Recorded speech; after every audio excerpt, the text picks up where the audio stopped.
Contrary to the rumors that you've heard, I was not born in a manger. I was actually born on Krypton and sent here to save the planet Earth. We cannot continue to rely only on our military in order to achieve the national security objectives that we've set. Everybody somewhere between the ages of 18 and 25 will serve 3 months of basic training. We've got to have a civilian national security force that's just as powerful, just as strong. Yes, we can. Obama's healthcare plan will include coverage of all essential medical services. Yes, we can. Obama is a cruel hoax. He works for Wall Street. He's an agent of finance capital. Where did you come up with the number $700 billion? Here's the Treasury spokeswoman's quote. It's not based on any particular data point. We just really wanted to come up with a really big number. To Democrats and Republicans who've opposed this plan, I say, step up to the plate. A few members were even told that there would be martial law in America if we voted no. Secretary Henry Paulson is no George Washington. I don't think anyone questions, Mr. Kashkari, that you're working hard. Our question is who you're working for. Obama pledged that he would resume the Security and Prosperity Partnership talks between Mexico and Canada that President Bush initiated. The old boss is starting to look a lot like the new boss. Robert Gates is going to remain on the job as defense secretary for at least a year. Plenty of sources knew about this meeting, told us and others that it was at Hillary Clinton's house, but clearly it wasn't. We've got to give them a stake in creating the kind of world order that I think all of us would like to see. We see you causing a depression so you can blow out the economy and consolidate it and bankrupt it. We know that you are enemies of free humanity, and we are here standing against your tyranny.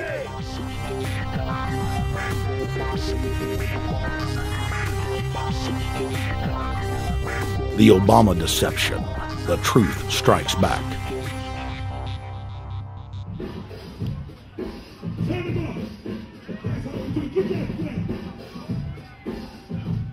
Barack is like the manager of Burger King. All presidents are, including Bush. It's like this. When your fries are cold, if your burger is not done right, you go back to Burger King, America, or your government, and you say, my burger's cold. I want new fries. First, you go to the cashier. That's the courts. You argue to the courts. The courts, if you can't get no justice with the cashier, you say, let me see the manager.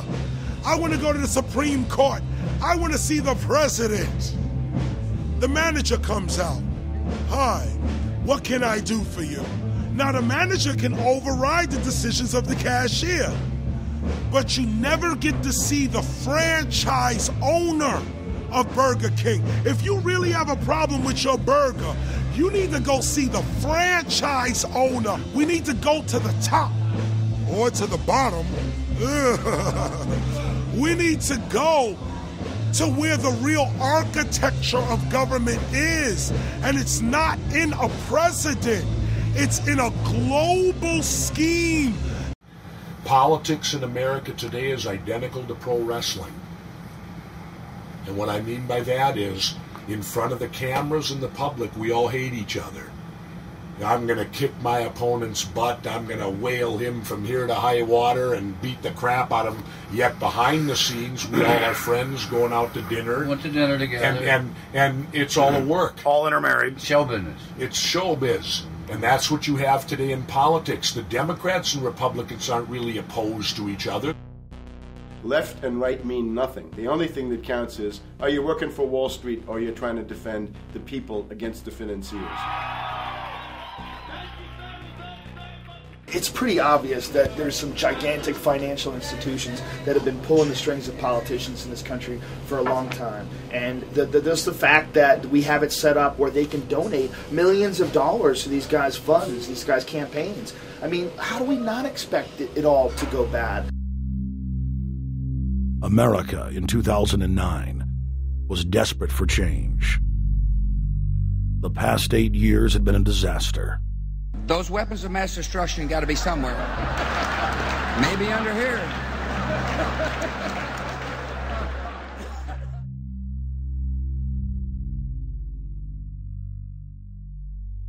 George W. Bush, who had claimed to be a conservative, had tripled the size of the federal government, shredded the Constitution, and destroyed the image of the United States worldwide. Nope, no weapons over there. Endless wars, over 1 million dead Iraqis, and more than 5,000 dead U.S. troops. The Patriot Act, warrantless domestic wiretapping and spying, the end of Posse Comitatus, the rise of the treasonous North American Union, a deepening recession sliding towards total economic collapse. These factors and other abuses had the American people in a state of panic for their future and the very existence of the United States. The elite were in trouble. The people were beginning to see through their facade, past their front man, and to the ruling elite behind the throne. For the first time in U.S. history, both parties were universally hated. Congress had a 9% approval rating. The globalist agenda had stalled. And then, onto the scene came a man who promised change. Change we could all believe in. Barack H. Obama promised to end the war and bring our troops home fast. He pledged to uphold the Constitution and to stop the federal government from spying on the American people. Candidate Obama told American workers that he was going to get them out of NAFTA and GATT, and he's already breaking those promises. In this film, we will prove that Obama says one thing and does another, and that he works for the very same elite interests that Bush served, the very interest engineering the financial collapse and formation of a dictatorial world government. This film is not about left or right. It is nonpartisan. Our past documentary films are among some of the most damning indictments of George W. Bush and his administration that have ever been made. If humanity has any hope of effecting real change for the better, it will not come from the Madison Avenue false reality makers who have cast Barack Obama as the savior of the world. To alter our course from tyranny to liberty, to defeat the corrupt elite, we must get past the puppets and confront the real power structure of the planet. Now we can see a new world coming into view. A world in which there is the very real prospect of a new world order. Webster Griffin Tarpley is an accomplished geopolitical analyst and historian. Among his scholarly works are the unauthorized biographies of George Herbert Walker Bush and Barack Hussein Obama. Since Bush the elder made his speech at the United Nations back in September of 1990 talking about the New World Order, I think I've become confused about what's actually going on in the world. The New World Order is a more palatable name for the Anglo-American world empire. It's the planetary domination of London, New York, Washington over the rest of the world. It's hard to get people to join that or think they have a part in it if you call it the Anglo-American world empire. If you call it the New World Order, then people in India or someplace like that or the European Union might think, well, there's something in that for us too. But that's not what it is. It's the Anglo-American New World Order. It's really the old world order. It's the British Empire morphing into the American Empire. The U.S.-British world empire is what you're going to get. Combines of powerful men have always battled with each other over the levers of power. Gerald Celente is recognized as one of the world's foremost trends forecasters and is the founder of the Trends Research Institute. People that are knowledgeable know that the fight that this country has been waging since its inception is for the central bankers not to take over the country. And that's why people like Andrew Jackson were elected. And that's why people revere people like Thomas Jefferson and others. The takeover has happened, and it's a corporate takeover. Agents of the Bank of England attempted to assassinate President Andrew Jackson on multiple occasions because of his resistance against a private central bank being set up in the United States. And it was something that Abraham Lincoln warned. And this is, by the way, why I believe he was assassinated. This is the Lincoln quote. "The money powers prey upon the nation in times of peace and conspire against it in times of adversity. It is more despotic than monarchy, more insolent than autocracy, more selfish than bureaucracy. I see in the near future a crisis approaching that unnerves me and causes me to tremble for the safety of my country. Corporations have been enthroned. An era of corruption will follow, and the money power of the country will endeavor to prolong its reign by working upon the prejudices of the people until the wealth is aggregated in a few hands and the republic is destroyed." Wall Street has killed Main Street. So I know how unpopular it is to be seen as helping banks right now, especially when everyone is suffering in part from their bad decisions. I promise you, I get it. Up until about the Kennedy assassination and the beginning of the war in Vietnam, the United States is a very powerful engine for world progress. It's the assassinations, the Kennedy assassination, and the others in the 1960s, the beginning of the Vietnam War, and the beginning of the absolute domination of the Wall Street Group over every other interest. Nobody else counts except the Wall Street money masters.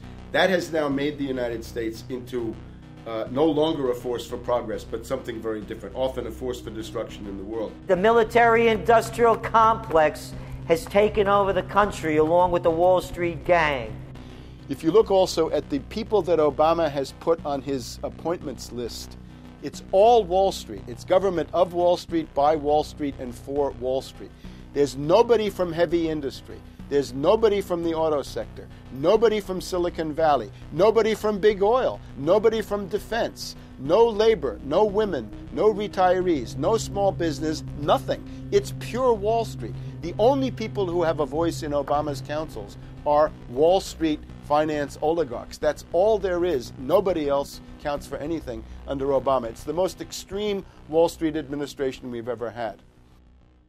Before his death, President Woodrow Wilson apologized to the public, regretting that he had been deceived by a group of international bankers and the country's financial system had fallen into their iron grip via the Federal Reserve Act of 1913.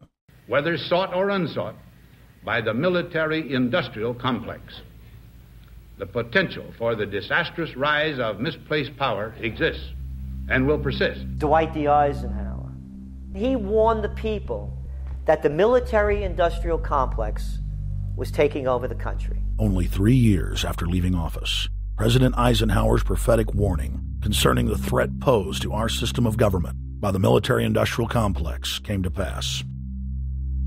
President John F. Kennedy had enraged the entire elite network. Now, Kennedy was brought in as somebody who was expected to be a puppet. It was thought that his pro-Nazi father, Joseph P. Kennedy, the bootlegger, the speculator, would guarantee that Kennedy would be obedient to the establishment.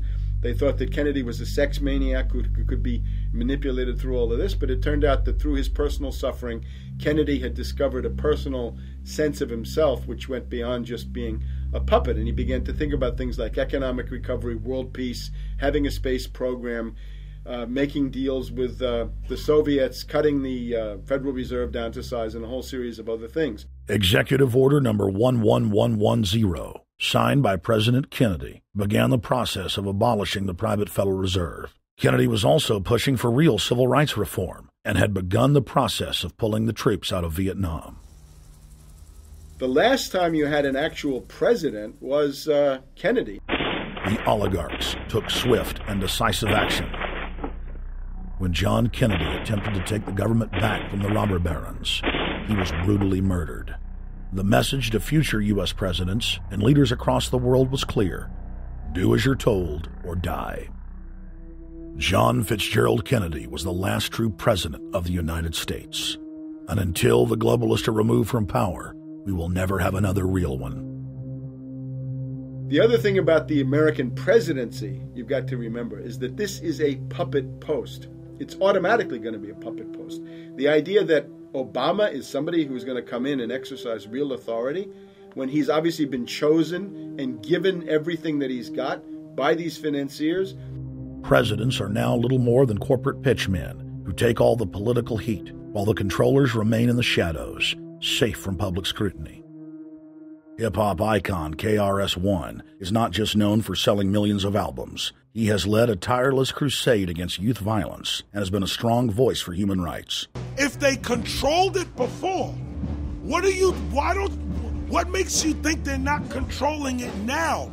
The country was on a verge of revolution. They threw a black man up. Now we like this. They give him the money.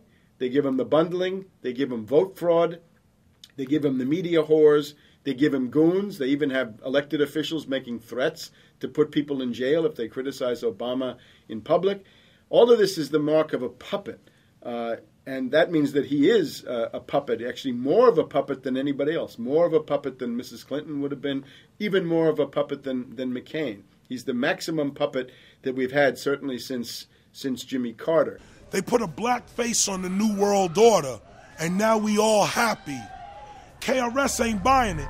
In the real executive power structure, the president serves the military-industrial complex, itself owned by the international bankers. If there's a revolution, the population just throws out the prime minister or president.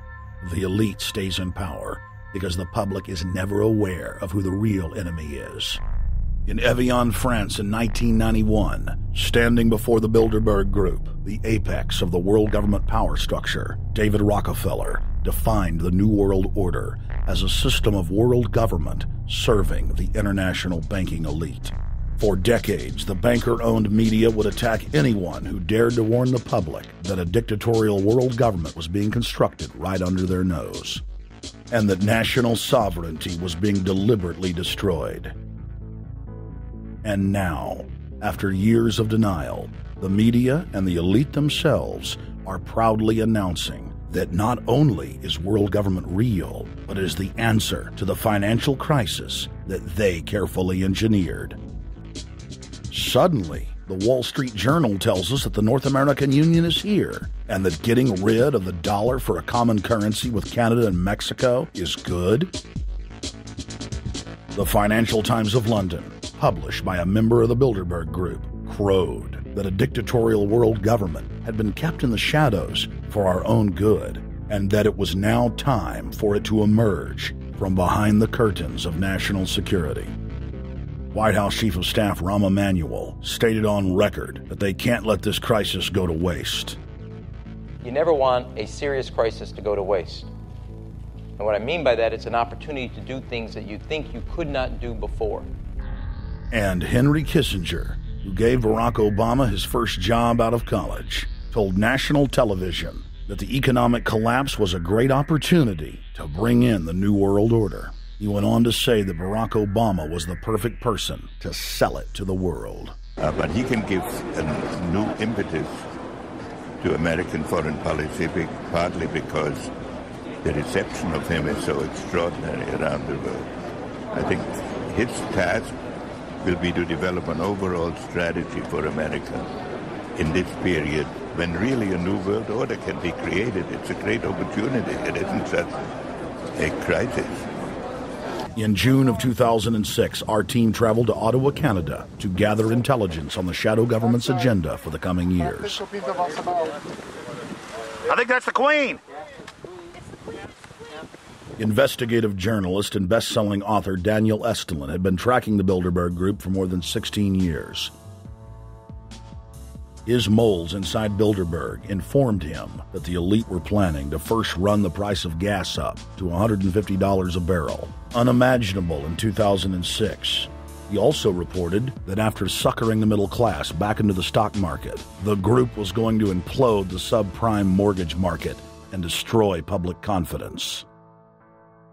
Well, one of the things that we're getting from this morning's conference was about the energy crisis, the price of oil. The afternoon conference, which started about 4:30, they were talking about one of the American delegates, I wasn't told who exactly it was talking about the the concern that the American citizens have had with the housing prices going down, so they're not investing that money. So what they needed to do is they needed to create the illusion that everything is going well. So what they're going to do over the next year and a half is to bring the market back up to 1998, 1999 levels.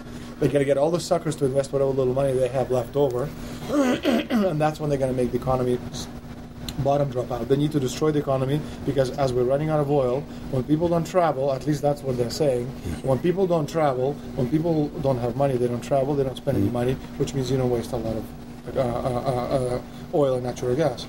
That's the afternoon. So how does this source, just ballpark, so you have the sources. Well, actually, there are two people who are members of the Bilderberg Club. It's actual members. They're members of the Bilderberg Club who, for years and years and years, have been going and participating in all the conversations. And they've always been dead on, always. And last year they said the oil prices are going to go up to 150. At the time it was 39, went up to 76, basically doubled. If it doubles again, it's going to be back to where these people say. They attack Iran and will it?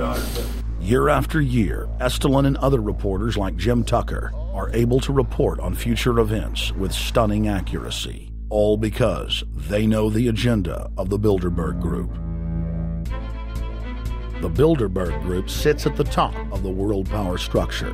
125 of the richest and most influential individuals on the globe make up its membership.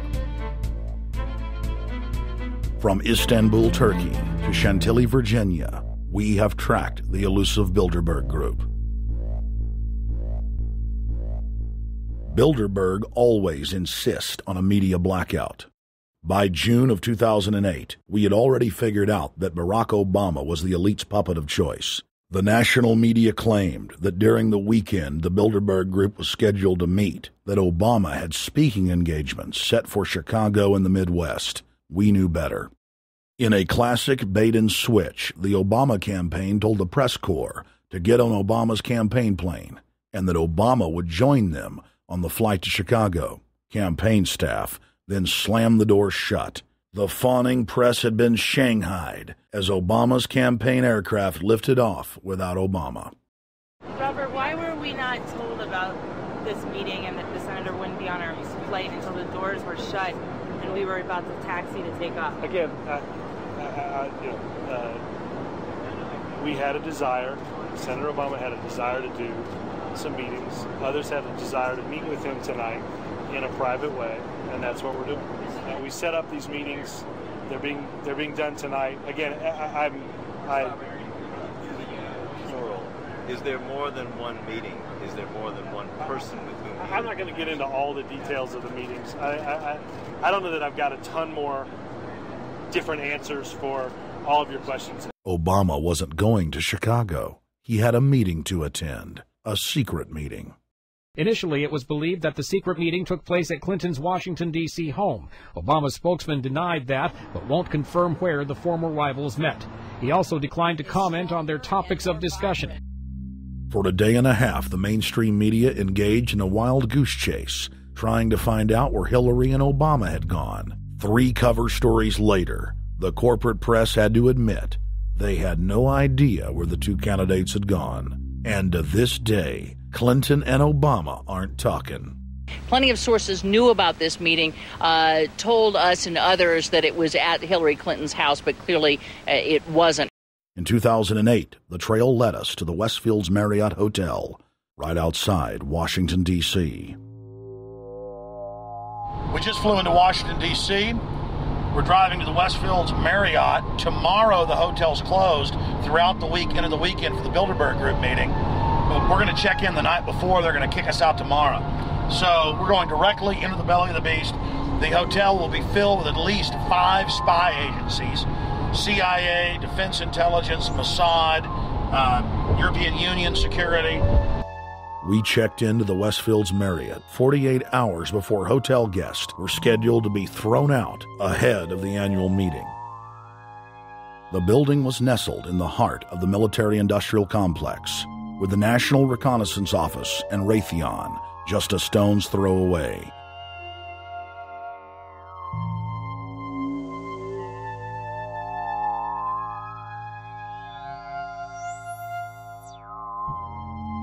The plan tonight is to try to not get arrested, dodge the security, get in there, get some footage of the elite arriving in the morning, because some arrive before they officially lock it down, and then getting out of the building.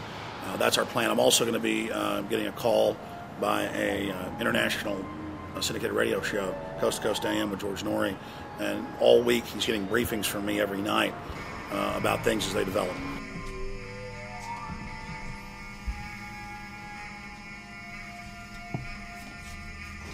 George, we're sitting here in the room. As the phone rings with your producer, Tom Danheiser, to put me on, the fire alarm goes off. So everybody is exiting the building. I know this is a setup. They timed it exactly when this happened. Open the door. I want them to hear the fire alarm. Open the door. I want people to hear this live to the 16 million people listening.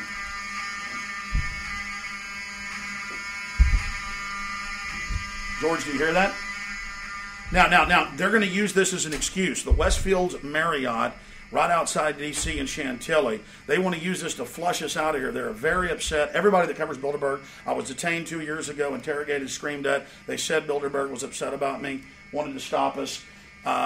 This is guaranteed. Everywhere we go, we're followed. We have another hotel across town as a base of operations. They were there questioning us, getting in our faces. We're being followed everywhere. I need everybody's support right now. I pray to God they don't try to set me up. They may have tried to concoct this as some way to say, look, they didn't leave during a fire drill, assessing me knowing I would stay and do the interview. But again, the moment the phone rang with Tom Danheiser, the moment the phone rang, the guys answered it, I'm standing there, the alarm goes off.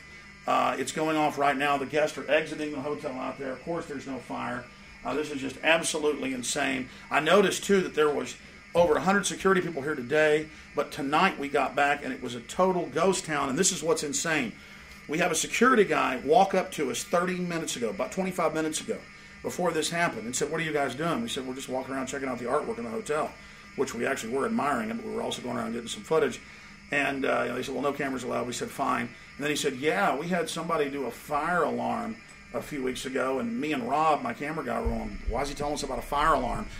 I forgot that part, George. These bastards have done this. I don't know how. They're planning to try to set us up or something, but this is incredible. We are here in the middle of this right now, George.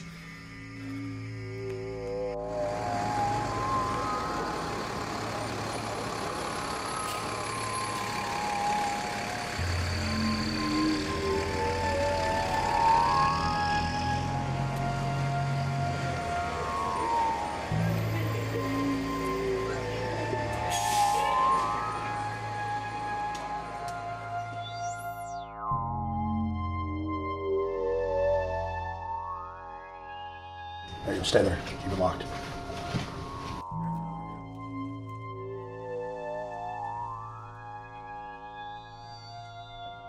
Let's go. Let's get out of here now, Richard. Don't screw around anymore. We got out of here on exactly the right time. Is this the way out? Yeah.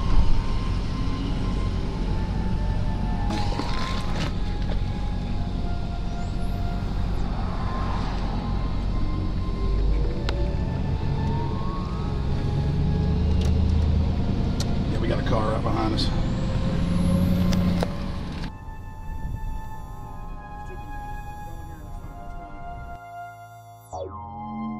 You made about, what, 5 turns and 6 turns? The same car's following us?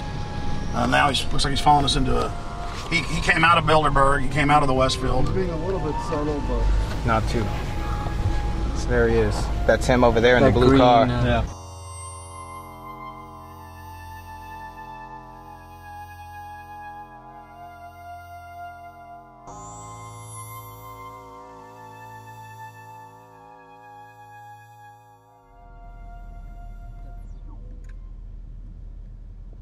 We're headed back to the Marriott here in Chantilly, Virginia, the scene of Bilderberg 2008.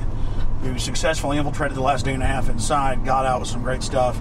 We've been tailed, and now we're going back to cover the dignitaries, the elitists, as they arrive. And right now is the prime time for them to start arriving for the next 3-4 hours.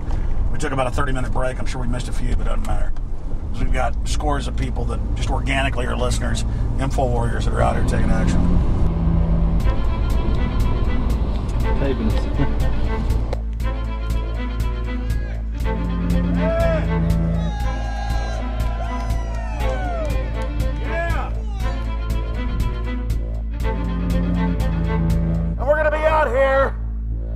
next 3 days, while you try to chart the future of our destiny, we're taking our destiny back. You're not our gods or our masters.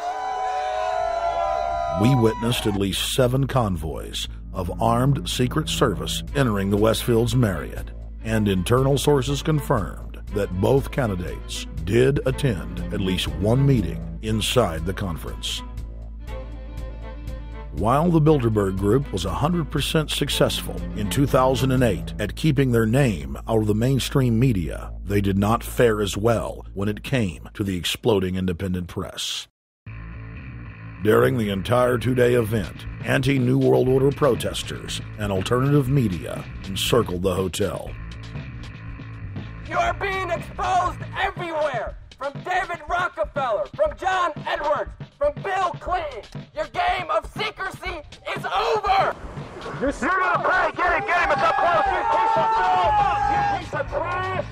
This is Bernanke, man! Bernanke, you're going down!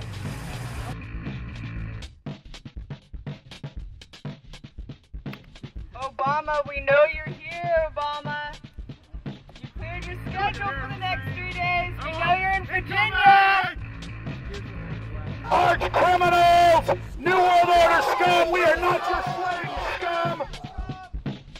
Brave Americans came from all over the United States and bullhorned the main conference hall at close range as the global power brokers schemed inside. You are criminals! You control the central bank, you control the currency, and you're turning our beautiful country and world into a nightmare! The global elite are desperate to keep their organizational meetings a secret. They are keenly aware that if the population discovers that policy is being developed covertly by powerful special interest, the people will revolt. It is our duty to expose these criminals. It's a criminal act under federal law for federal officials to have private meetings to discuss world policy with non-federal workers.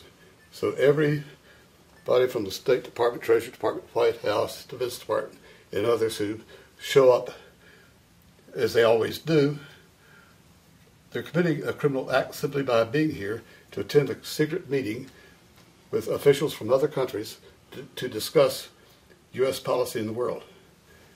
So literally it's a criminal act. And every newspaper, every broadcaster has a patriotic duty to expose these scum and the evil they project. The election primaries served as a great diversion, while the true future course of the nation was being set behind closed doors. You've got, obviously, the Bilderberger Group, founded by the former Nazi Prince Bernhard of Holland. You've got the Trilateral Commission, founded by David Rockefeller's Zbigniew Brzezinski. They're the ones who ran the Carter administration. Everybody in the Carter administration, from Carter and Mondale and Volcker and Brzezinski, were all members of the Trilateral Commission. Founding member of rap sensation Public Enemy, Professor Griff, gave us his view of the Obama phenomenon. Barack Obama's been given a pass by the Blue Bloods. He's been given the okay by certain secret societies for them to let him in. I truly believe imperialism and fascism needs a facelift. And that facelift is going to have to be black. And the reason why I believe that, simply because I think they're trying to go into Africa. Well, they're already in Africa. But they want to totally control all the natural minerals that they're going to need to carry themselves into the 21st, 22nd, and 23rd centuries. You follow me? So I think they have to go through a phase of galvanizing the masses of dark-skinned people that truly believe that change needs to come, but the change that they're talking about is not necessarily change for the better as far as the masses of the people. It's probably a better change for them. It's not going to change for us, the little man on the totem pole. And no one looks at the agenda. As long as he positions himself right, have the right tie on, have the right smile, repeats the slogans over and over and drives it home, the average American is just going to swallow it hook, line, and sinker. And we don't even know what the agenda is. Writing in his 1964 book, With No Apologies, Senator Barry Goldwater said, The Trilateral Commission is intended to be the vehicle for multinational consolidation of the commercial and banking interest by seizing control of the political government of the United States. The Trilateral Commission represents a skillful, coordinated effort to seize control and consolidate the four centers of power: political, monetary, intellectual, and ecclesiastical. What the Trilateral Commission intends is to create a worldwide economic power superior to the political governments of the nation-states involved. As managers and creators of the system, they will rule the future. Bilderberg issues executive decisions and prime directives to its subdirectorates for implementation. The Trilateral Commission takes the Bilderberg Group agenda and executes it through regional roundtable groups throughout Europe, Asia, and the Americas. The Council on Foreign Relations serves as the managing roundtable group in the United States sector. The Council on Foreign Relations has dominated every administration since the days of FDR. The way in which they make policy and rule is that they are a polycentric oligarchical system. You have to be a finance oligarch. Remember, this is not a society ruled by generals, not by priests, not by bureaucrats, not by demagogues, none of those, but by bankers. Bankers rule. And the bankers set up these institutions. They set up things modeled on the Royal Institute for International Affairs, Chatham House, and the Milner Round Table of the period right after the Boer War, so even before World War I. You had the British setting up these round tables, institutes with publications and conferences, and this is how they make policy. Upon Obama's inauguration, members of the Bilderberg Group, Trilateral Commission, and CFR flooded into every position of power in the executive branch, replacing Trilateral Commission and CFR members who previously filled the positions during the Bush administration. When you look at the U.S. ruling class, you'd have to say that they're a really pathetic bunch of failures and bunglers. They are a miserable excuse for a ruling class, and that's one of the big problems we have. Is you go from Clinton to Bush to Obama. What stays the same is the ruling elite that gives these puppets the orders that they act on. And these orders are wrong-headed, let's say, to say the least. They're basically bankrupt. They're going to lead to the collapse of this civilization. What they're doing is using the existence of the United States as a formerly powerful nation-state to act out their Wall Street fantasies of world domination and maintaining their capital structures and maintaining their system of looting. And this can't be done. So the basic question is, they've hijacked our country and you got to take it back from them. You've got to drive Wall Street out of the government, and at that point you'd have a reasonable chance of getting back to prosperity and some kind of peace and order in international affairs. We had a chance to speak with economist and author George Humphrey. They have created a power elite. And we're not talking about the millionaire down the street. You can't even be a member of their club unless you're a multi-billionaire. And friends, this is not about rich versus poor.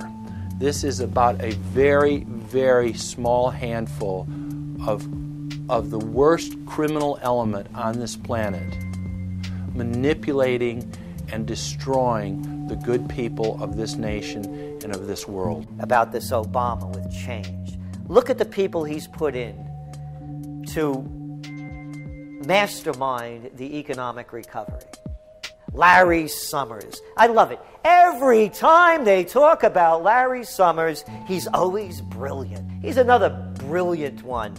He's the one that helped dismantle the Glass-Steagall Act, the banking act that was put in place in the 1930s, so the banks couldn't become the banksters that they become. In the 1990s, you had the beginning of the derivatives bubble, thanks to people like Alan Greenspan, Rubin, Summers, a lot of the people who are now back in the Obama administration. And the derivatives, I think, are the centerpiece of this entire problem today. These are the same people. Geithner from the Treasury Department. Could you imagine that? Now we have the U.S. Treasury Secretary, who also is a Robert Rubin protege of the Larry Summers Group, that dismantled Glass-Steagall and broke apart the regulations that would have prohibited the banks and brokerages from becoming these criminals. He was the former president of the New York Federal Reserve, And now he's our Treasury Secretary. And as we all know, the Federal Reserve is as federal as Federal Express. It's a private bank. And now we've put this guy in charge of it? I mean, can't be Wall Street has hijacked Washington in broad daylight. Every single one of his appointments support the status quo. Every one of his appointments are there to screw the American people. Every single one of his appointments are people who are working to bring down the Republic and the Constitution of this country. Secretary of the Treasury, Timothy Geithner, Bilderberg Group and Trilateral Commission member. Secretary of State, Hillary Clinton, is a Bilderberg and CFR member. She is also married to Trilateral Commission member William Jefferson Clinton. Ambassador to the United Nations, Susan Rice, Trilateral Commission. National Security Advisor General James L. Jones, Bilderberg, Trilateral Commission, and CFR. Deputy National Security Advisor Thomas Donilon, Trilateral Commission, CFR. Special State Department Envoy Henry Kissinger, Bilderberg Group, Trilateral Commission, and CFR. Chairman, Economic Recovery Committee, Paul Volcker, Bilderberg Group, Trilateral Commission, Council on Foreign Relations. The Director of National Intelligence, Admiral Dennis C. Blair, Bilderberg Group, Trilateral Commission, CFR. Secretary of Defense Robert Gates, Bilderberg Group, Trilateral Commission, CFR. Deputy Secretary of State James Steinberg, Bilderberg Group, Trilateral Commission, CFR.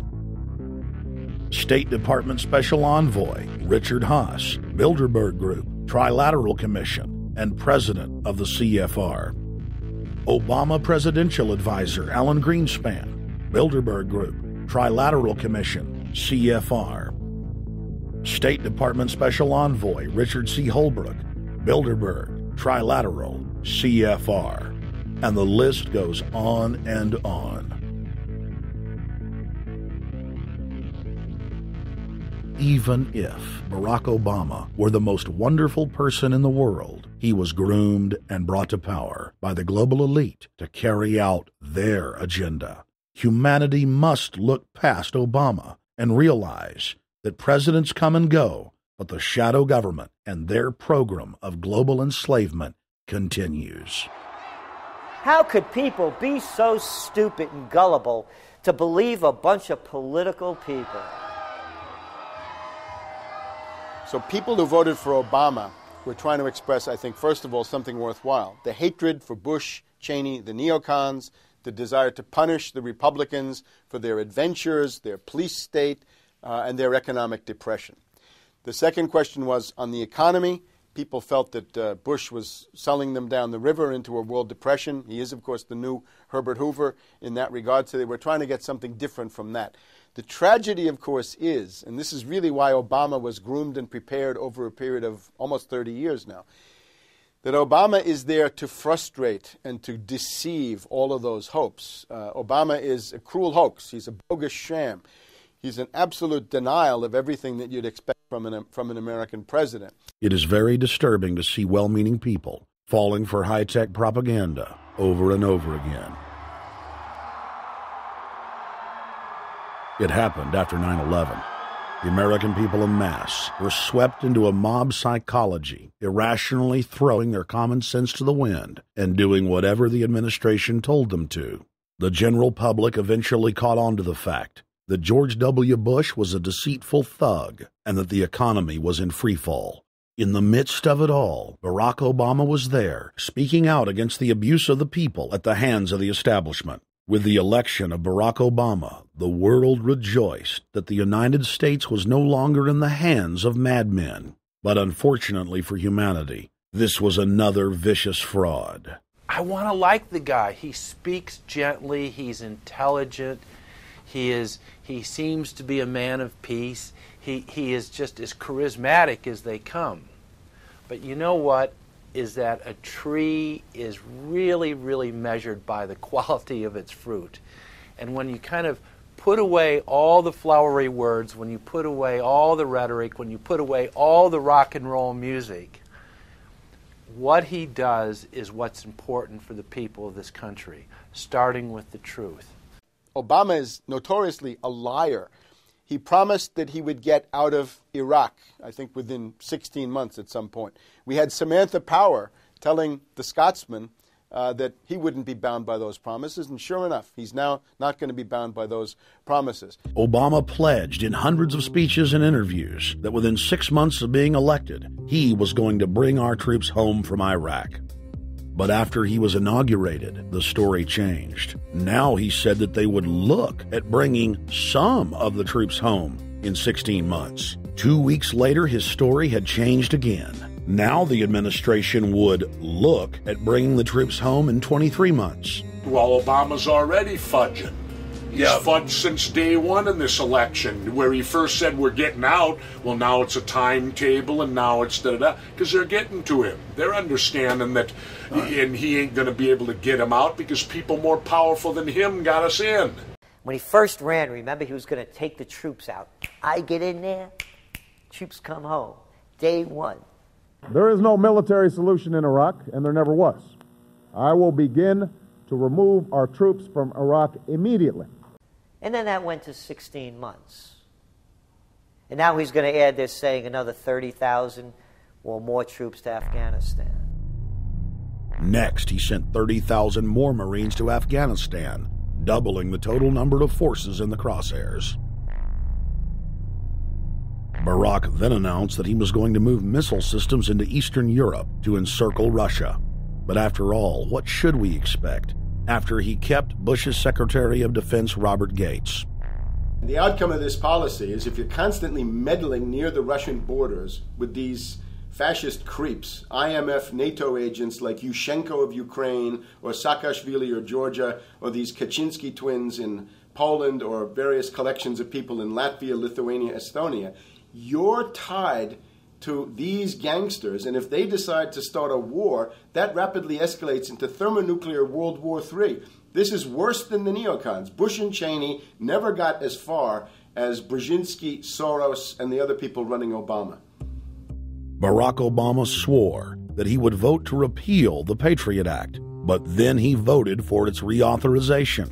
Obama decried the Bush administration's illegal warrantless wiretapping of the American people. Then he voted to legalize it. Obama pledged that he would filibuster any attempt to give retroactive immunity to the telephone companies, the telecom companies, except he then turned around and voted for that bill. Most people don't know, for example, that he voted to reinstate the Patriot Act and more government wiretapping. Candidate Obama told desperate factory workers in speech after speech that he was going to renegotiate NAFTA and GATT to make it more fair for American workers. It is absolutely true that NAFTA was a mistake. But then his campaign was caught sending out memos to top corporate leaders, telling them not to worry and that it was just campaign rhetoric. We had Obama saying, I'm against free trade. I don't like NAFTA and all those free trade sellouts. We had Austin Goolsbee going to the Canadian diplomats and saying, don't mind him. He's just popping off. That's just election-era rhetoric. Doesn't mean anything. Presidential candidate Barack Obama was publicly criticizing the North American Free Trade Agreement in a bid for votes, but privately telling Canadian officials not to worry about it. He said that he was going to bring us peace in the Middle East. He said that he was going to bring us transparency and a balanced economy. He said that he was going to not have lobbyists. He said he was going to clean up government. He said he was going to work for the environment. And point by point by point, within the first month of his inauguration, he has lied and deceived and cheated the American people. The people of the United States and the world were filled with hope that Obama was the real deal when in his first week in office he signed an executive order supposedly closing Guantanamo Bay and other secret prisons. Then the press actually had a chance to read the executive order and were shocked to find that the executive order only said that Obama was thinking about closing Guantanamo in a year. But worst of all, the executive order continued the practice of rendition, which the LA Times called secret abductions. They don't know. They think that he's signed off immediately on closing Guantanamo, but he's allowing prisoners now to be taken to foreign countries and not knowing where they're sending them and to be tortured in foreign countries. They don't know that they kept that provision in there. Obama is now continuing the practice of secret arrest, secret prisons, and most importantly, indefinite detention without trial. When a British High Court said that it was preparing to release secret British and U.S. torture orders that prove that the Bush administration was ordering personnel to systematically abuse detainees, Barack Obama threatened to cut off all U.S. intelligence ties to England. To add insult to injury, he stated that the program was important to national security, not only endorsing Bush's crimes, but continuing them. Obama voted for a reinstatement of the Patriot Act. And by his early deeds already, again, as we saw with the issues of retention, he's willing to send people that have been charged with nothing to be tortured to so-called get the truth out of them. If the makers of this film attempted to cover all of Obama's lies, this documentary would never be released because there are new ones every day. So in the interest of time, we're going to cover one more big one. Barack and his handlers made the cornerstone of his campaign, keeping lobbyists and donors out of his administration. Within hours of being elected, Obama did a 180 and filled the White House and federal government with lobbyists and donors at all levels. Obama picked William Lynn, the top lobbyist for Raytheon, to fill the number 2 position at the Department of Defense. Timothy Geithner, former president of the private Federal Reserve Bank of New York, was picked by Obama to be Secretary of the Treasury. Geithner promptly crammed the Treasury Department full of lobbyists, like his chief of staff, Mark Patterson, formerly the top lobbyist at Goldman Sachs. Obama appointed top lobbyist to the Saudi royal family, George Mitchell, as the lead Middle Eastern envoy. Obama appointed the king of Wall Street lobbyists, Leon Panetta, to head up the CIA. Obama tapped Tom Daschle, top lobbyist for healthcare firms, to run the Department of Health and Human Services, and the list goes on and on. Then, 3 weeks into his administration, Obama launched a new lie, more outrageous than the previous. With Academy Award-level conviction, he said that he was upset about the banker bailout, which his own chief of staff, Rahm Emanuel, another former Wall Street executive, had engineered. Obama said that he had signed an executive order capping the CEO's salaries of those who had taken the bailout money. There was just 2 problems. All the major banks and brokerage firms were exempt, and the new order only dealt with any future bailouts. And those were to be on the honor system. What gets people upset, and rightfully so, are executives being rewarded for failure. AIG, Bank of America, and Citigroup, which have received billions in bailout money, don't fall under this plan. Only banks negotiating future agreements with the government will be restricted. But this appears to be built on an honor system, and White House Press Secretary Robert Gibbs had a hard time explaining how enforcement would work. Well, let me get, I will get clarification from Treasury on that. Generally speaking, this is already the biggest liar and the biggest disappointment that we've seen in recent history. And again, qualitatively beyond the rather low standards set by Bush the Elder and Clinton in terms of delivering on promises. Bottom line, Obama is a fantastic actor and an even better liar. His track record is clear. He has done the opposite of everything he told the people he would do. They'll make up one lie after another. And if you believe these people, knock yourself out. I don't believe a word they say. Within 1 month of the passage of the first banker bailout bill, the press reported that over $5 trillion had just disappeared out of the U.S. Treasury. By December, the amount of money that had been stolen had reached $8.5 trillion. The leadership of both political parties circled the wagons and would not discuss where the money had gone. In the fair Fed! In the Fed! In the Fed! In the Fed! Informed Americans protested the private Federal Reserve System at all 38 of their regional governorship offices. Arrest Bernanke and Paulson! Arrest all the criminals that stole the banker bailout money! It was refreshing to see people standing up against the real power structure, not being distracted by the elite's frontmen like George W. Bush and Barack Obama. We traveled to Dallas, Texas to cover We the People taking on the real enemy. Hey, I want to talk to the workers up there on the parapet, the ones smoking cigarettes that just jumped back. You're with the American people, we know that, but understand, ask the workers inside. You're not in a federal government building, you're in a private Federal Reserve that uses that name as a fraud. That'd be like if my first name was Federal Reserve Jones. I'm still not the federal government.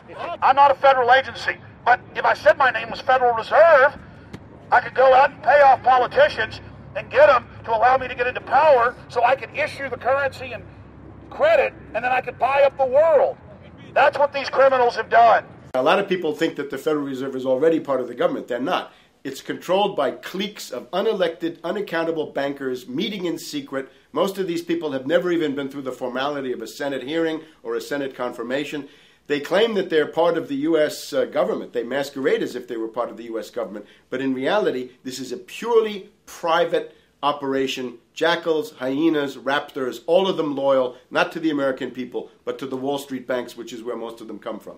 Everyone is pointing to Barack right now, President Obama, as saying, you got to get the economy together. You got to get the economy together. When in fact, the president has very little to do with the economy. It's the Federal Reserve chairman that at least sets the policy. That's a privately owned company, the Federal Reserve Bank. They set the agenda. These guys are masquerading as a federal institution. They are a private banking consortium, and this is their front, their holding company.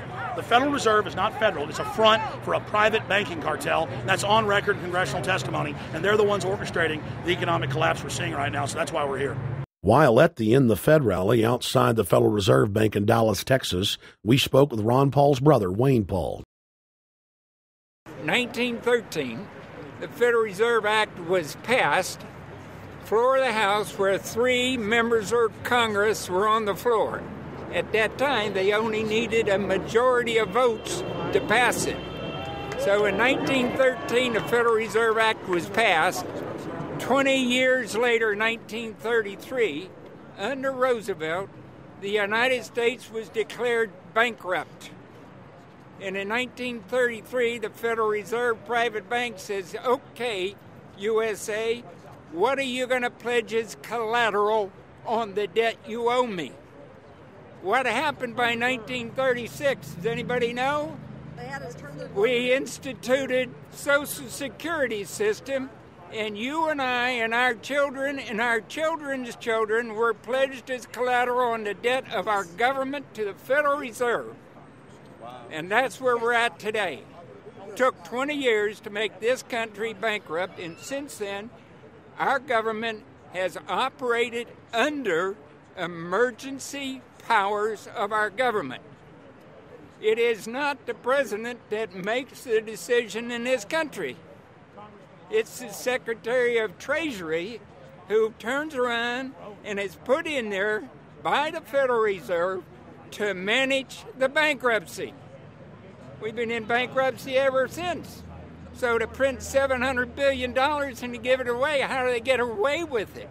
The manager of the bankruptcy is told by the Federal Reserve this is the way to go. That's where we're at today.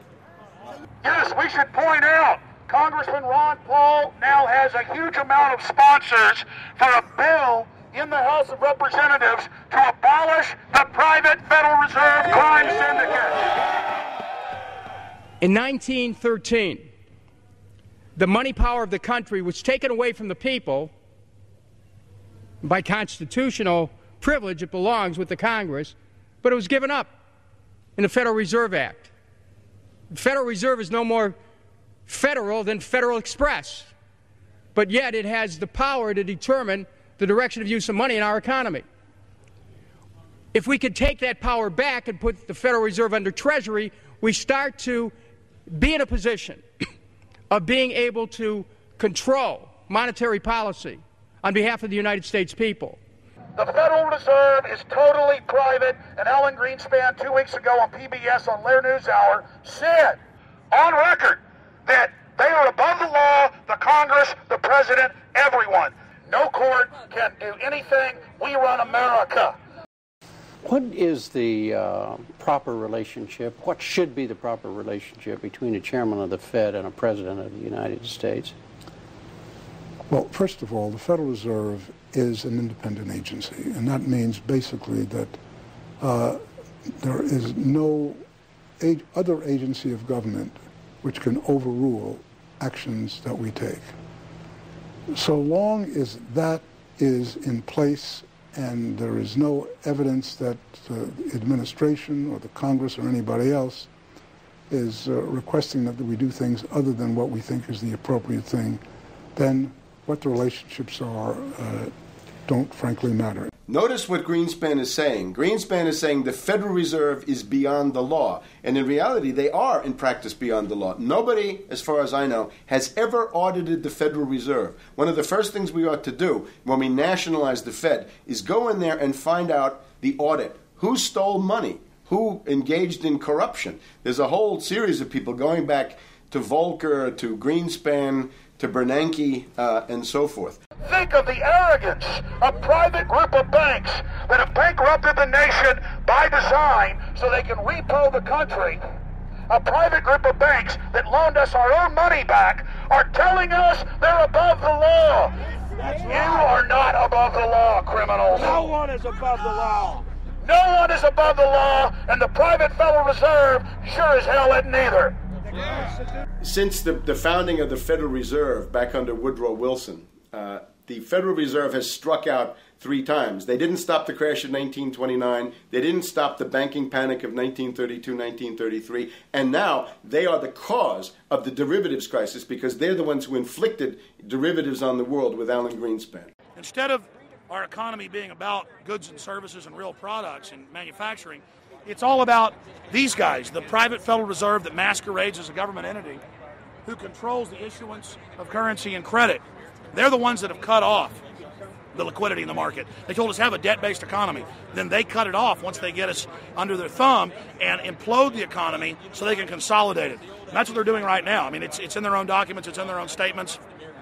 They claim, give us unlimited power, give us trillions of dollars with the Baker bailout bill that's already $5 trillion, not $850 billion as they say. And we'll get the economy going. But they're hoarding the money and buying up other banks that aren't part of the Federal Reserve, buying up insurance companies, buying up roads, infrastructures, media empires, defense contractors. What the banks do is they implode an economy by cutting off credit. And then once things really fall to a low, and they know the low because then they buy everything up and start then putting more money back into the economy, and then they build it back up. So they build us up and then shear us, build us up and shear us. And they're getting ready. All over the world, they're always shearing some country, imploding it. Comes out in their own IMF and World Bank documents. That's just the foreign arm of the same cartel. And these are the people who claim to be the saviors of the economy, the people who have created every important crisis in the past 100 years, the Federal Reserve. So it's illegal, it's unconstitutional, and it's a failure. And I think the failure is what everybody can see right now. Yeah, what they do is they make you think Clinton's evil in running things. Then, oh, Bush will save us. And then, oh, Bush was evil. Now we'll be saved by Barack Obama, but he's just a puppet. But as we get deeper into this phase, when they implode the economy, they have all the money and all the control. But they also like to pose as the savior. So Obama is meant to be the savior during the Depression, and he'll save us with a 1 million person, he said, is bigger than our military, domestic spy force, a 3 million person environmental spy force.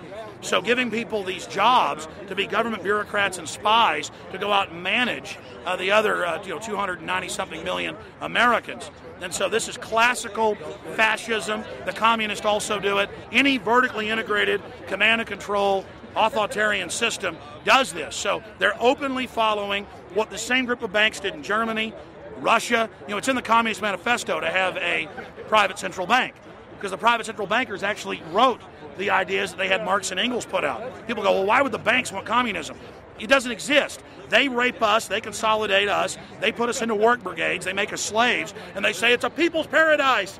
Look at it. Boy, you're really doing good. And then they transfer all the wealth of the nation offshore. The globalists are outside all the nations. That gives them safety, and they play countries off against each other. And so that's what we're facing and dealing with. And so they're bringing in classical, hardcore tyranny in the U.S., but we have the internet. We've grown our numbers. The alternative media has exploded. That's what they're trying to move in to shut down and regulate and tax the web, but it's too late for them. They're playing in the 19th century, 20th century rules. It's 21st century, the century of resistance to tyranny. And so it's going to be one hell of a fight with the people and free humanity on one side and the New World Order on the other. And every one of you out there counts, needs to be involved in this fight like nothing you've been involved with before, because this is life and death. Everything depends on exposing these people. Everything depends on showing the people that this is the New World Order, this is the criminals. We're dealing with the king rats here, the people that are carrying out tyranny worldwide. And either they fall or we fall. Either worldwide darkness and a new age of tyranny and oppression and with a scientific overlay, or a new age of liberty and freedom and a new renaissance. The choice is the people's out there. Okay, we can tell you what's going on. You can check it out for yourself and find out it's true. But don't wait. Investigate now. Get involved now. Go out there and reach out now. We don't have time. If you're looking for the solution, look in the mirror. Look right into the mirror, because you out there, men, women, old, young, black, white, doesn't matter. It's going to be up to you if they win or if liberty succeeds and the people have a chance of having any future. These are cold-blooded eugenicists. These are cold-blooded people who think they're God, think that they're our masters, that think that we're animals. These are the guys that funded Lenin and Stalin and Hitler and Mao. These are the guys, it's all on record, that bankroll this stuff. They are hardcore vicious, and they must be resisted. You're watching the Obama deception. We're going to go right back to the film in just a minute. But I wanted to take some time out in the middle of the film to encourage all of you that are watching it online right now to go to Infowars.com and purchase a high-quality DVD of the film. Or you can go to prisonplanet.tv and download a high-quality DivX version to burn to disc or DVD to give to your friends, your family, your neighbor, and your community. I also want to challenge all the viewers out there to take time out to write notes as you watch this film and to check all the claims that we've made for yourself, because I'm confident in the information presented here. And I want you to not trust me, but to know for yourself, to know in fact that Obama is a betrayer and a liar, a Judas goat, a Trojan horse to bring in the one world government. So again, I want to thank you for watching the Obama deception. You can go to Infowars.com and get a high-quality DVD, or watch it in super high quality and burn disc to give your friends, your family, your neighbors, and warn the public at prisonplanet.tv. Now let's cut right back to the Obama deception. Up until about the Kennedy assassination and the beginning of the war in Vietnam, the United States is a very powerful engine for world progress. It's the assassinations, the Kennedy assassination, and the others in the 1960s, the beginning of the Vietnam War, and the beginning of the absolute domination of the Wall Street Group over every other interest. Nobody else counts except the Wall Street money masters. That has now made the United States into no longer a force for progress, but something very different, often a force for destruction in the world. That doesn't need to remain that way. The interest of the American people is to fight to take your government back from Wall Street and make the United States a force for progress in the world, which we easily could do if we could just break the power of the people behind Obama. The main banks of Europe, which were started by Adam Weishaupt and Rothschild, the Banque Nationale de Paris, the Bank of England, the Bank of Italy, have all financed the messianic and war leaders of the last 200 years. Napoleon, Lenin, Stalin. They backed Adolf Hitler. They backed Franklin Delano Roosevelt. And they are backing right now Barack Obama. The banking cartel had established a beachhead in 1913 through the Federal Reserve Act. In 1947, they set up a parallel shadow government through the National Security Act.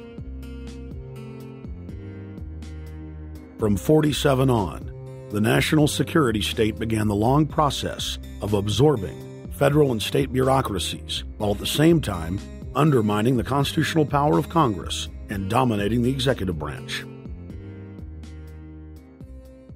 By controlling the issuance of currency and credit, the private Federal Reserve was able to buy up most of the Fortune 500.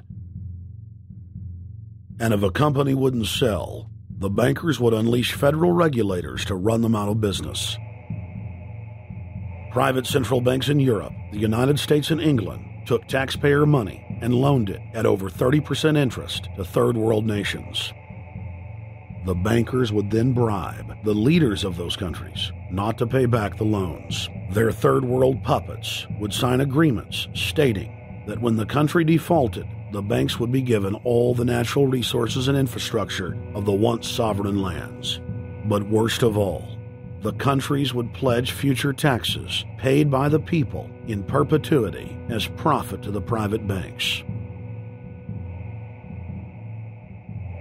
By the year 2000, there were few nations that had not fallen to the designs of the money power. The globalists were now ready to start their final phase of world government takeover, the destruction of the Western nations' economies. To carry out their final takeover, they first removed banking regulations like the Glass-Steagall Act in the late 1990s. This allowed their front companies to issue unlimited credit to the world and to set up colossal Ponzi schemes, the likes of which the world had never seen. The scams were advertised by the controlled corporate media as completely legitimate. Because of the fantastic returns, private investors, corporations, state and local governments invested heavily. They had taken the bait, hook, line, and sinker. To destroy confidence, in late 2007, the bankers themselves began to badmouth the scams they had created. Next, the central bankers cut off the tsunami of fiat money that they had been using to pump up the bubble. When Congress and the public refused to write the finance oligarchs a blank check, the bankers began to engage in financial terrorism. They said that the world would go into another Great Depression unless their demands were met, further destroying confidence. The stock market instantly had its biggest one-day loss in history, but even that wasn't enough to force Congress to capitulate to the offshore banks. Senator Inhofe of Oklahoma and Congressman Brad Sherman of California, amongst others, told the world that the entire Congress had been threatened with martial law by the White House and the Treasury Department if they didn't pass the so-called banker bailout bill. The only way they can pass this bill is by creating and sustaining a panic atmosphere. That atmosphere is not justified.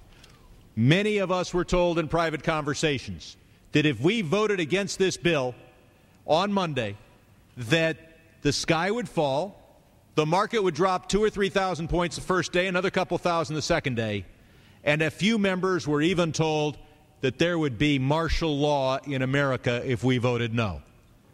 That's what I call fear-mongering. Unjustified. The final version of the bill was kept secret from the Congress until minutes before the vote on October 3, 2008. The Federal Reserve had promised total transparency, that every dime would be accounted for.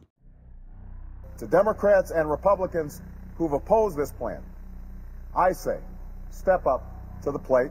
Let's do what's right for the country at this time, because the time to act is now. To prevent the possibility of a crisis turning into a catastrophe.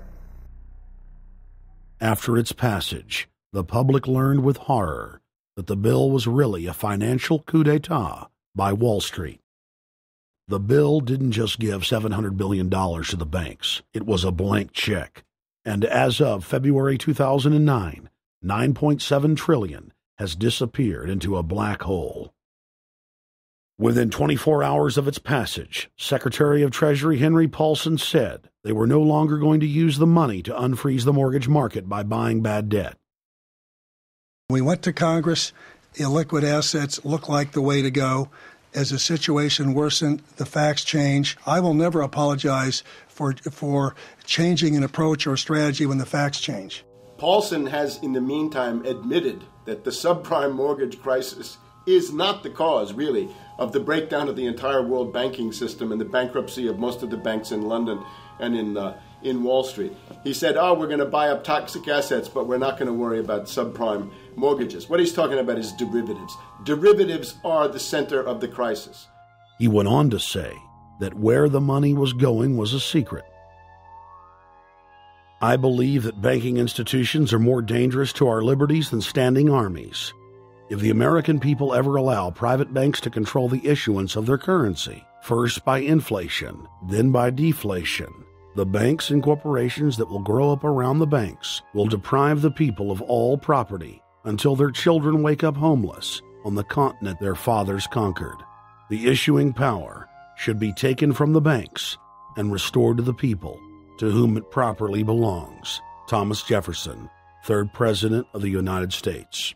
Secretary Paulson came in with the Vice President and Fed Chairman Bernanke and made all these assurances that there was absolutely a critical, immediate need to get rid of the corrosive derivative products, all the different names for this, ubiquitous, sub-S, retraded credit default swap, blah, blah, blah, blah.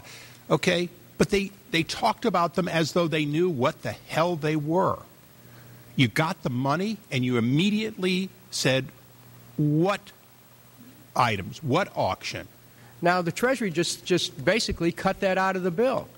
And what we have here is a situation where banks are hoarding the money that they're getting from the TARP. They're using the money to purchase other banks. And all of a sudden, the Treasury sent a signal to the banks, forget about it. We're going to give you the money that you want, and you do what you want with it. Unless you direct it specifically, it's not going to happen. I don't think anyone questions, Mr. Kashkari, that you're working hard.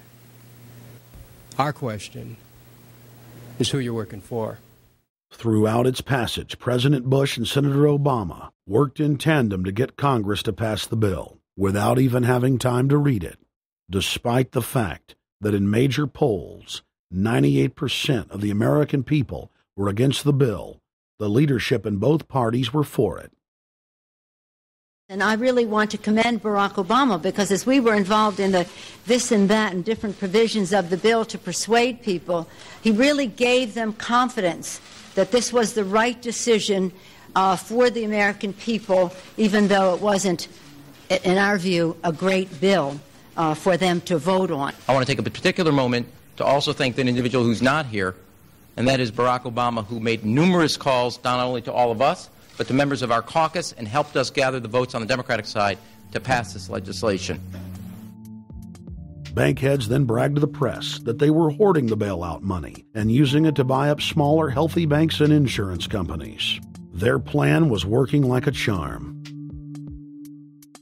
Next, the central bankers loaned the federal government back $787 billion of our own money at interest for President Obama's so-called stimulus package. And just like the banker bailout, Congress was given less than an hour to read the 1,070-page-plus stimulus bill. Barack Obama, who had pledged on the campaign trail to wait 5 days before a bill could be voted on so that the Congress and the people could have a chance to read it, said that the stimulus was too important and it had to be passed before anybody could see it or read it, or the crisis would turn into a catastrophe. Doing little or nothing at all will result in even greater deficits, even greater job loss, even greater loss of income, and even greater loss of confidence.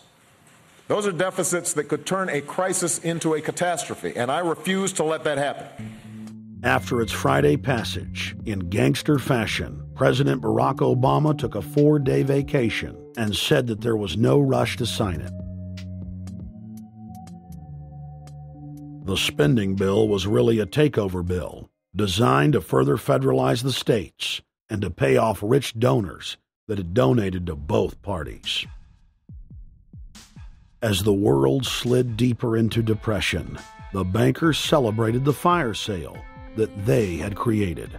I believe the phrase burdens of the office is overstated. Yeah, it's kind of like, Why me? Oh, the burdens, you know. Why did the financial collapse have to happen on my watch? It's just pathetic, isn't it? Self-pity. And I don't believe President-elect Obama will be full of self-pity. With their access to unlimited fiat capital, they could now buy up sectors of the world economy not already controlled by them. For over a century, the Anglo-American establishment had worked to bring the world system to this point. Artificially engineered global bankruptcy. In an address before the Trilateral Commission in June of 1991, David Rockefeller laid out the elite's ultimate goal. The supranational sovereignty of an intellectual elite and world bankers is surely preferable to the national autodetermination practiced in the last centuries. Now that the bankers were holding the world hostage, they issued their ultimatum. The only solution to restart the global economy would be to set up a planetary government ruled by a new Bank of the World, a Bank of the World owned and controlled by them. Suddenly, hundreds of prominent publications announced the solution, the people's only salvation. Time magazine, in an article titled The New World Order, said that the new super bank would control the world's currencies and set interest rates, and that the new bank would, quote, knock the heads of bad countries like the United States. At a meeting of central bank heads and finance ministers dubbed Bretton Woods II, the plan for world government was unveiled by the very bankers that had engineered the collapse. Formerly sovereign countries would now pay their taxes directly to the banking cartel. Hundreds of new carbon taxes, controlling every facet of human activity, would only be the beginning. Now all the elite had to do was to sell the public on accepting the final phase of their takeover. And it's Obama's job to sucker the public into standing down so the bankers' agenda can move forward unhindered. Never before in U.S. history has the media gotten behind a president like they are behind Obama. The press has pulled out all the stops, bestowing a crown of infallibility upon Obama as the savior of the people. The elite are betting everything they've got on Obama's charisma and hoping that he can sell the world on their program of tyranny. Yes, there have been differences between America and Europe. No doubt there will be differences in the future. But the burdens of global citizenship continue to bind us together. A change of leadership in Washington will not lift this burden.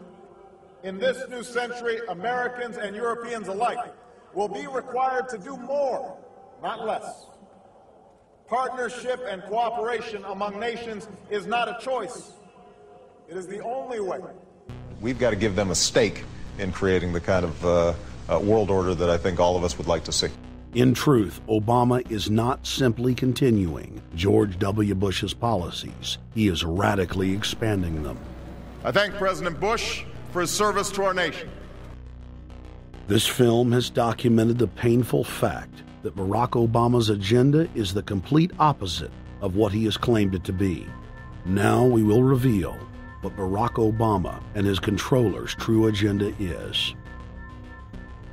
Number 1. Bring the United States under the complete regulatory control of a private offshore superbank known as the Bank of the World. More than 100 new taxes are now being developed under the umbrella of curbing greenhouse gases. The new taxes will be paid directly to the private bank consortium. At the producer level, taxes will be paid on farm animals' flatulence. At the consumer level, there will be carbon taxes on all forms of meat, beef, poultry, pork, and fish. All cars will be fitted with satellite tracking boxes that will tax driving by the mile. And an added tax will be placed on all fossil fuels, including motor oil and natural gas. All plastic products will have a carbon tax added. Outdoor space heaters and fireplaces are to be taxed. All electricity produced by coal-powered plants will be taxed. Under the cap-and-trade system, citizens will be forced to pay taxes on thousands of products to private cap-and-trade services owned by Al Gore and other elitists. There will be taxes on light bulbs, water, trash pickup, air travel, train travel, bus, ship, medicine, steel production, mining, clothing, laundry, asphalt are just a few of the new taxes to be levied. But to truly transform our economy, to protect our security and save our planet from the ravages of climate change, we need to ultimately make clean, renewable energy the profitable kind of energy. So I ask this Congress to send me legislation that places a market-based cap on carbon pollution and drives the production of more renewable energy in America. That's what we need. The notion of anthropogenic global warming is a fraud. In other words, the idea that the planet is getting warmer and that human activity is somehow responsible is a pseudo-scientific fraud. It's a big lie. It's a monstrosity. Remember the Nazis, they had race science, race hygiene. They said Aryan blood is different from any other kind of blood. This was, of course, idiocy, a fantastic piece of nonsense. Today, we got something similar. Global warming caused by human activity, and the answer to that is carbon tax plus cap and trade, according to the wishes of Al Gore, Prince Charles, and basically the entire world banking community, the world oligarchy. What they're trying to do with that is to perpetuate the current system where bankers rule the world, financiers rule the world, and the rest of us get the crumbs from the table. But remember, if you try to put on cap and trade and a global warming carbon tax with the idea that you're going to save the polar bears, what you're going to do is destroy human society. You're going to cause genocide on a massive scale. The deaths will be measured in the hundreds of millions and indeed in the billions.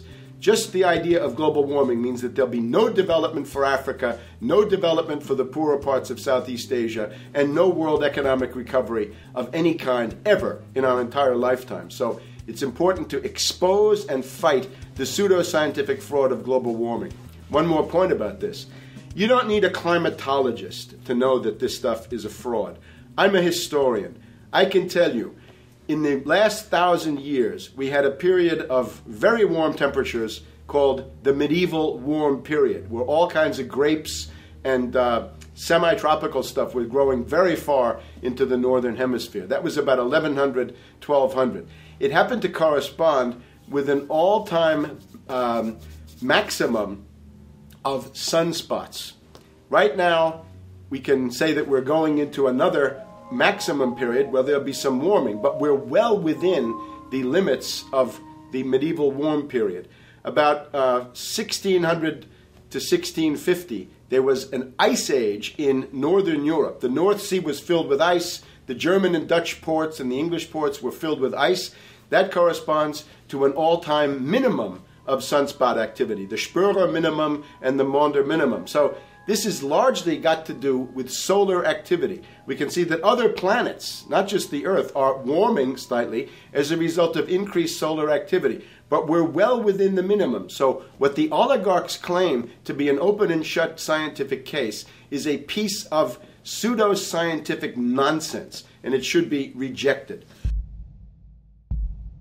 Number 2, the social engineers are fully aware that the Obama craze will wear off quickly, so they are racing to put in place the most oppressive police state control grid in human history. 20,000 battle-hardened regular Army troops are now being deployed to patrol the streets of the United States.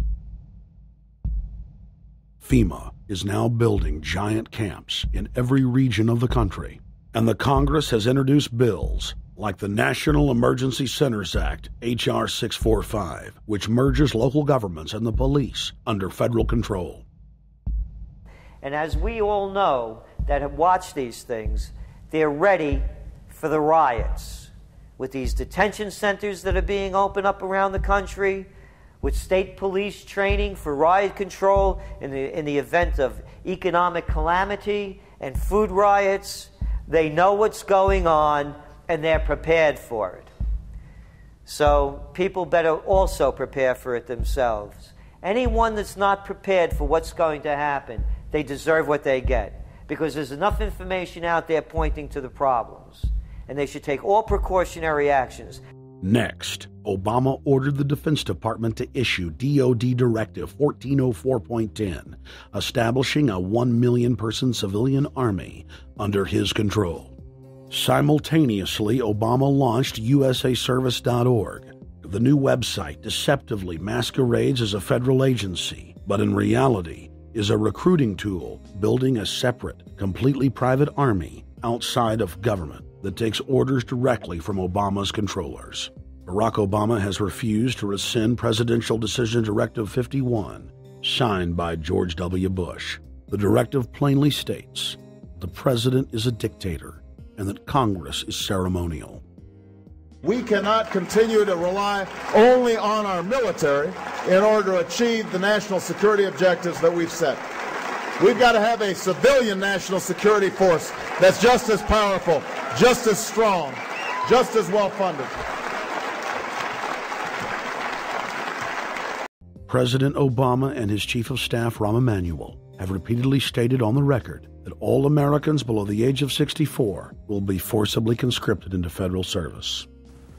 Citizenship is not an entitlement program. It comes with responsibilities. Everybody somewhere between the ages of 18 and 25 will serve 3 months of basic training and understanding in a kind of civil defense. Now, it doesn't always have to be service in uniform. One of the things that if you talk to our generals, they are desperate for is a civilian counterpart to our military forces. So is this compulsory then? Well, you have to, in the sense, it's a required of everybody, 18 to 25, 3 months, and at some point at that point you do it.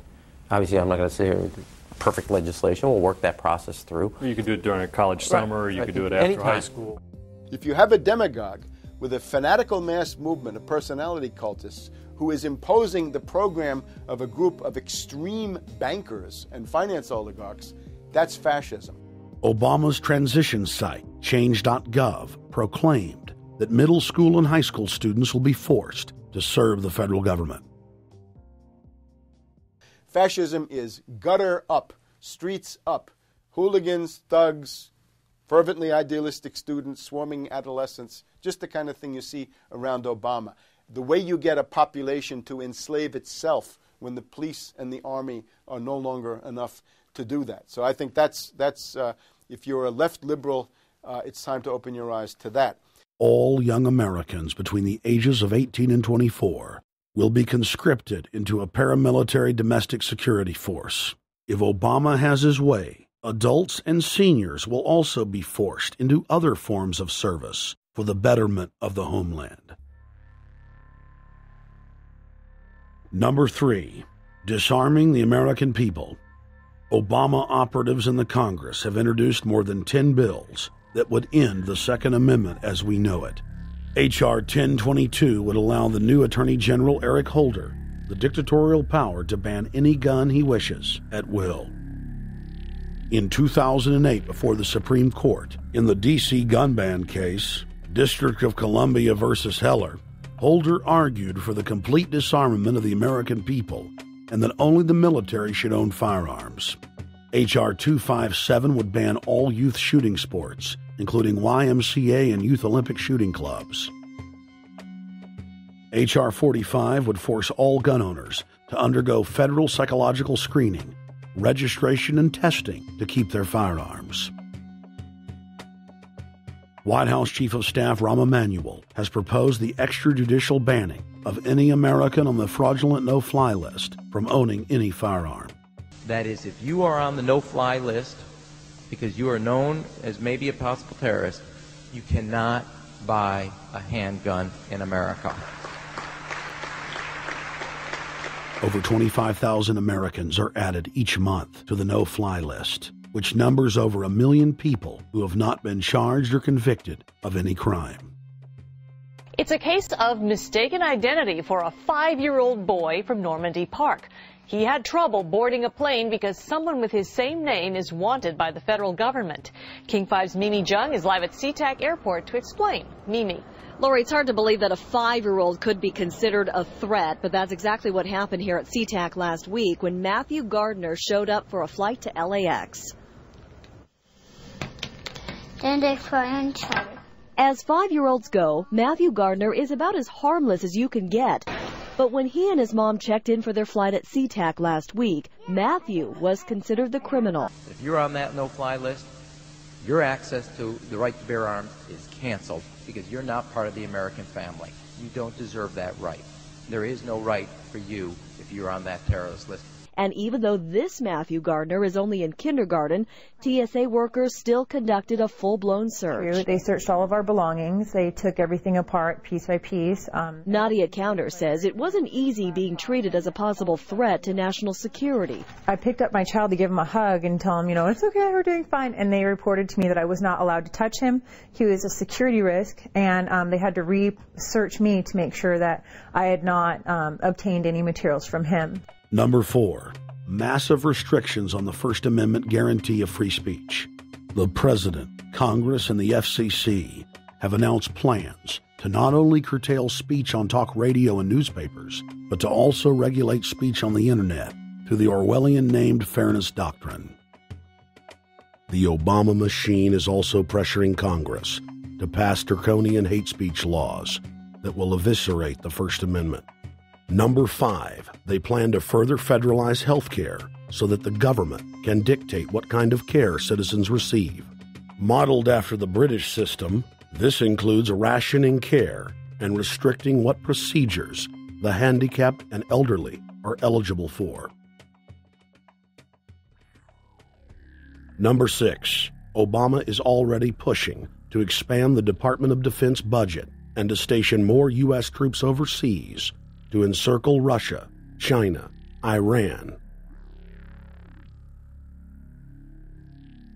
as well as setting up bases in Africa under the pretext of humanitarian aid, and dominate and occupy Africa through AFRICOM. So we're taking your phone call, seeing what you think of Barack H. Obama. Is he a Judas goat? Is he a front man? Is he a betrayer? Let's go to Anthony in Georgia. Anthony, what's your take on Barack Obama? They put the face of Barack Obama as part of their public relations because it's like in the old folk tales about vampires. A vampire cannot force his way into somebody's house. It's against some kind of metaphysical law. So the vampire has to persuade the resident of the household to open the door and invite him in. So they're going to look at the peephole at Barack Obama, which looks like them and appears to be on their side. They're going to say, okay, here's my ally. Let me open the door and let me let this person in. And then Barack Obama is just, of course, a front man for the American empire, where he's going to have the entire U.S. Navy, the entire U.S. Army, and the entire U.S. Marines under AFRICOM command. And, of course, he's going to turn it into a new Iraq, and he's going to turn it into a new Afghanistan. Every operation that you see going on in Iraq and Afghanistan is going to propagate to the poor countries of Africa. And well, sir, I agree with you. Sir, I agree with you. They're looking to the people. They see a handsome, smiling African face. He's all, hey, I'm from Kenya. And then it's a total bait and switch. But it's the same thing here in the United States where they would get sellout Native American chiefs to sell out their people. This is the oldest trick in the book. And he can also pacify the most downtrodden minority groups in the United States. And he's saying, hey, get ready for sacrifice. Get ready to lose your standard of living. They're like, yay, I love Obama. They could never get away with this with a John McCain. Obama basically does a couple of things. One is, again, this idea, kick the Chinese out of Africa. Kick them out of Sudan where they get oil. Kick them out of Zimbabwe where they get raw materials. Start a civil war in Congo, another big source of raw materials. Al-Qaeda, an arm of the U.S. intelligence community, is now active in Algeria, Tunisia, Morocco. You've got a destabilization going on in Kenya around Odinga. That's Obama's cousin. This is a guy who has two children. They're Obama's niece and, nephew in a broad sense. And one of them is named Raul, and the other one is named Winnie, after Winnie Mandela, who did the necklacing and political assassinations in South Africa. So this Odinga is essentially a CIA destabilizing operation in Kenya, and he's got a Odinga Islamic Alliance to crush the Christians in Kenya, but this also reaches into Ethiopia, it reaches into Uganda, Congo, Tanzania, and a whole bunch of other countries in that region. So all of Africa is a battlefield in flames between the U.S. and the Chinese, with Obama leading the charge to kick the Chinese out for geopolitical reasons. Number 7, radically expand federal control over family farms and ranches through the Animal ID and Premises ID system. Number 8, accelerate the merger of the United States with Canada and Mexico under the Security and Prosperity Partnership. He is also accelerating the transfer of remaining federal authority to unelected quasi-governmental bodies like the World Trade Organization. Number 9, Obama must convincingly play the part of the president and convince the people of the United States that the buck actually stops with him. This is critical to the globalist master plan, because in 4 to 8 years, Obama must take the blame, as Bush did, for the New World Order's horrific agenda. At that point, the elite will put a new puppet in the ceremonial seat of power and build him up as the savior, only to tear them down again. And so the process is repeated over and over. For their program to work, it is essential that the people not learn that the presidency is now nothing more than theater, because if they did, the people would stop looking at the pawns and start looking for the king. Through this system of deceit, the elite's criminal agenda can continue forever because the people waste all of their political energy debating the media spectacle instead of investigating the globalist agenda. Number 10, it's Obama's job to sell the public on globalist policies that aren't in the people's best interest. But the overlords have many salesmen. His most important function is to protect the criminal oligarchs from prosecution while they loot the economy worldwide, start new wars, and engage in torture. They're called Generation O, and they were the key to Barack Obama's White House win. During the campaign, Barack Obama used the internet like no other candidate before him, harnessing the energy of millions of his supporters. But the question now is, what to do with this young, eager, energetic army? This gives Barack Obama and his administration contact information for so many people, so next time he needs to push his legislation, he can contact all these people. Kennedy-esque. I feel as though this was like when John F. Kennedy was elected. Shouting, smiles, and tears. It was the scope of Obama's victory that was most impressive. I saw a photograph of Obama playing basketball. And I said, you know what? I see him as a leader, and that's the world that's in his hands. Own a piece of history, commemorating the day the world changed forever. His confident smile and kind eyes are an inspiration to us all. In summation, Barack Obama is a Madison Avenue created fad. All of the crazed Obama worship, being pushed by the corporate media, is scientifically designed to capture the public in a net of peer pressure mass euphoria. If the New World Order can just distract the public for a few more years, the elite can finish constructing their police state control grid. Now, a lot of times, we don't want to know the issue. Right.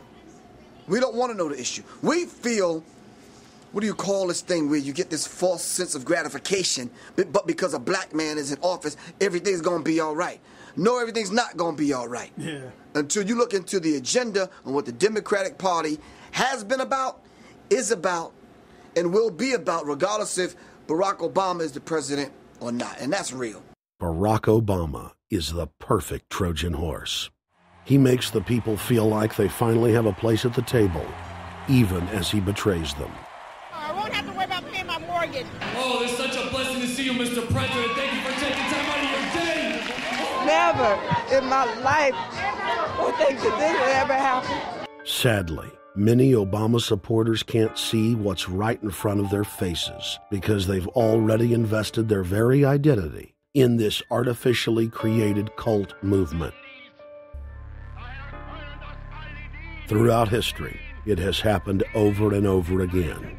People turn their intellect over to cult of personality mass movements, and it's happening again. The evidence presented in this film is documented fact. And those that ignore what history has taught us do so at the peril of us all. As frightening as the information in this film is, there are many things we can do to stop the globalist agenda dead in its tracks. First, we expose the cult of Obama for what it is, a sad hoax. Next, realize that we are all being propagandized 24/7. Investigate all information for yourself, be it political parties, the media, or this film. Be aware of the tricks that the elite use, like the staging of false flag terror attacks and other crises. Rediscover the Constitution and Bill of Rights. Promote a culture of true liberty. There is a reason the internationalists are attempting to destroy the sovereignty of all 50 states. They know it is one of the biggest threats to their domination. The federal government has been completely hijacked by foreign interest, and more than 25 states have recognized this fact and are moving to block the New World Order at the state level by declaring their 10th Amendment powers. But most important of all, there is a huge awakening taking place in the United States and across the world against the globalist agenda. Free people everywhere are joining together and saying no to corruption and tyranny and no to world government. This is the center of endurance, and endurance is what wins wars. Not how many people you kill, but how long can you endure. George Washington lost almost every battle he had, but he endured. He out-endured the British, and that's how the battle was won. Endurance. And each and every one of you watching this, every single one of you, is just as important as the people who were our founding fathers. As that you are just as important as the Sons of Liberty who met in the 1770s to philosophize about freedom, to philosophize about a republic, to philosophize about a truly free country with a republic. There's 1 billion people on the planet. It only takes one to change it. Are you the one? There may be everybody in your classroom bugging out. Your whole school may be on fire with kids wild and bringing guns. But are you the one? Nature has a way of abundance. Nature puts out a lot of stuff looking for the one. So if you're going to go along with the trend of let's just kill each other, let's disrespect each other, then you're part of nature's plan as well, to be part of just the excess. But if you think more of yourself than just being the excess, you'll do more for yourself. Are you the one? Everybody's not going to make it. But you have an opportunity to save yourself. Well, we don't have to look back thousands or even hundreds of years to see how dangerous this present-day situation is. We can look back to Bolshevik Russia. We can see the takeover by the Bolsheviks talking about the people's revolution, talking about the positive change. And Lenin came in and then Stalin. The fact is that over 40 million Russians between 1925 and 1940, good Russians, people who were Christians, people who had their own businesses, people who were educated, they were exterminated because they had their own business, because they were educated, because they believed in God's law. We can look over at Germany. Germany was in a very, very terrible economic situation, and this very charismatic leader called Adolf Hitler comes in. He makes the roads good, and he promises a better life for the people. And within 10 years, you see a completely nationalized, centralized, dictatorial situation where millions and millions of people were exterminated. And then we can go to Maoist China. Mao came in, he promised change, he promised a better life, and within 5 years, 60 million Chinese were exterminated. They don't teach that. They don't teach that in the schools these days, and it wasn't that long ago. And I pray to God that this will not happen in the United States. And the way it won't happen is if you and your friends and all of us together take action to say no. This country is too precious. It's too wonderful. It's too good of a place to lay down as a victim. Greatness could arise once we break the shackles of the government that's holding us back. One thing America has more than any other country is an entrepreneurial spirit. One thing we have more than any other country is the ability to be innovators. You know, if I was born in Italy, I wouldn't be the trend forecaster I am today because I would have been locked into a culture of thinking one way. We have that freedom of expression and freedom of thought that could free us to create greatness again if Big Brother doesn't come down on us harder. Humankind is at a historic crossroads. The forces of globalism are marching towards absolute despotism. Look in the mirror, count the cost, and decide, are you going to let history repeat itself? Or will you stand tall with freedom lovers everywhere and stop the completion of a world dictatorship?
Thank you for watching The Obama Deception. I want to challenge all of you out there who are shocked by this film to take time out to research the claims of this documentary so that you will discover that we've told you the truth and that, frankly, it's far worse than we could even present here in the limited time we had. And once you find out the claims in this film are true, I want to ask you to do the only thing you can do. Spread the word. Warn your friends and family, your neighbors, about this deception, about this betrayal. We have to warn the people that Barack Obama, despite his fancy teleprompters and his silver tongue, is nothing more than a New World Order frontman, a pitchman, selling you tyranny. Please get the high-quality DVD at Infowars.com. Make copies of it. Get it out to people. Wake them up. Let them know the threat. Let them know what the New World Order and the global banking system is doing. Download high-quality copies at prisonplanet.tv. Whatever you do, get the truth out to the people. Because as Thomas Jefferson said, all that evil men and tyrants need to flourish is that good men and women do nothing. So we cannot stand here idle while this treason is taking place, while this betrayal is unfolding. Thank you so much for watching The Obama Deception.